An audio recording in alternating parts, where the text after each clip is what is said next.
মনে রাখবেন, যেই সরকার নামাজ প্রতিষ্ঠা করে না, যে সরকার ভালো কাজের আদেশ দেয় না, যে সরকার মানুষকে অন্যায় কাজ থেকে ফিরায় না, যাকাত আদায় করার অধিকার তার নাই।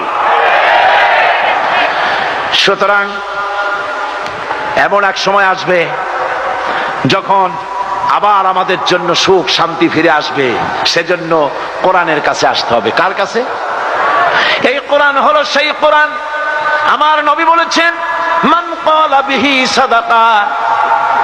এই পল্টন ময়দানে উপস্থিত লক্ষ লক্ষ জনতার উদ্দেশ্যে রাসূলের হাদিস শোনাই, প্রাণ খুলে কান খুলে শুনুন। আমার নবী বলেন, কোরআন দিয়ে যারা কথা বলে ওরাই সত্য কথা বলে। সুবহানাল্লাহ। আপনার নেতা বক্তৃতা করতে আসে, না আছে কোরআন, না আছে হাদিস, সব নিজেদের মন গড়া কথা, ঠিক কিনা? কোরআন দিয়ে যারা কথা বলে তারা সত্য কথা বলে, কোরআন দিয়ে যারা মানুষকে ডাকে ওরাই সঠিক পথের দিকে ডাকে। যেই ডাক শুরু হয় দুনিয়া থেকে, আর এর যাত্রা শেষ হয় জান্নাতুল ফেরদাউসে গিয়ে। আখরাজাহু তিরমিজি, তিরমিজি শরীফের হাদিস এটি। সুতরাং ইন্নাদ-দীন ইনদাল্লাহিল ইসলাম, জীবন ব্যবস্থা কেবলমাত্র কোনটা? জোরে বলেন, কোনটা? এই ইসলামের আইনের সামনে মাথা নত করে দিতে হবে।